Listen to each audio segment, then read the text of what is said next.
rekan-rekan siang hari ini kita undang untuk rilis terkait tindak pidana 170 atau kekerasan kepada orang secara bersama-sama.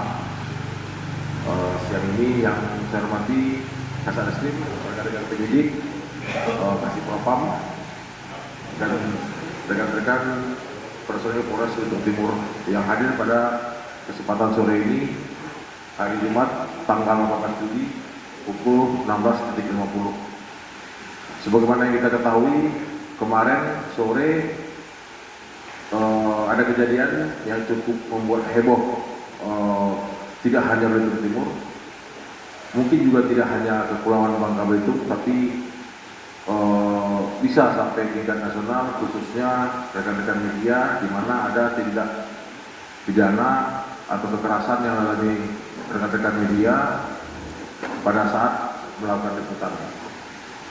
Alhamdulillah tidak sampai 24 jam kita sudah mengamankan beberapa orang.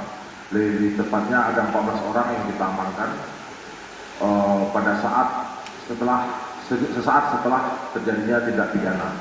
Dari 14 orang tersebut kita lakukan pemeriksaan secara maraton, mulai dari kemarin sekitar pukul 17.00 sampai 20 menit yang lalu. Jadi maraton terus bersama-sama kita lakukan pemeriksaan, kita lakukan klarifikasi, dan kita lakukan konfrontir antar keterangan-keterangan. Dari 14 orang tersebut kita telah menetapkan 5 orang tersangka. Jadi perlu kami pertegas untuk rekan-rekan media yang menjadi korban, yaitu Saudara Rendra, Saudara Jasman, dan Saudara Herlambang. Nah, sedangkan untuk 5 orang tersangka ada di belakang saya menggunakan rompi tahanan, yaitu MR alias Atak, usia 50 tahun, alamat di Desa Mengkubang. Lalu ZH alias Jato, umur 54 tahun, alamat di Desa Mengkubang. SK alias Kri, alamat di Desa Burung Mandi. Lalu DS alias Deki, alamat di Sukamandi. YN alias Suneo, alamat 38 tahun, alamat di Mengkubang. Jadi dari 5 orang dewasa yang kami amankan, yang cukup alat bukti berdasarkan keterangan saksi, surat dari hasil visum, dan bukti-bukti petunjuk yang ada di video rekaman sudah kami konfrontir dari keterangan saksi-saksi sehingga bisa kami tetapkan sebagai tersangka. Lalu dari 5 orang tersangka ini juga masih ada 2 orang tersangka lain, namun masih kami rahasiakan identitasnya karena saat ini sedang dalam proses pencarian oleh personil kami yang di lapangan.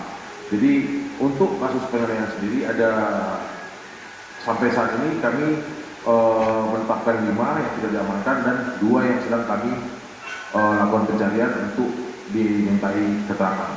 Sedangkan hasil untuk alat bukti ya, yang pertama adalah keterangan saksi-saksi, lalu ada juga hasil visum, dan ada juga video rekaman yang mungkin jadi petunjuk nantinya bahwasanya ada kekerasan yang dialami oleh rekan-rekan media pada saat peliputan. Selain tersebut ada juga barang bukti yang kami amankan, yaitu diantaranya baju, lalu handphone. Dan baju dan celana ini adalah baju dan celana yang digunakan saat itu yang tertangkap oleh video rekaman. Handphone adalah handphone yang digunakan untuk merekam.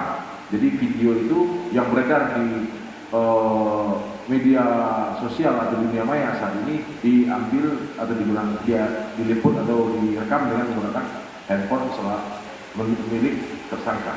Jadi ada handphone, ada celana, ada kacamata, dan semua yang berhubungan dengan yang terlihat dalam video rekaman tersebut sebagai bukti petunjuk bahwasanya mereka adalah cukup kuat untuk ditetapkan sebagai tersangka. Saya rasa demikian. Terima kasih. Assalamualaikum warahmatullahi wabarakatuh.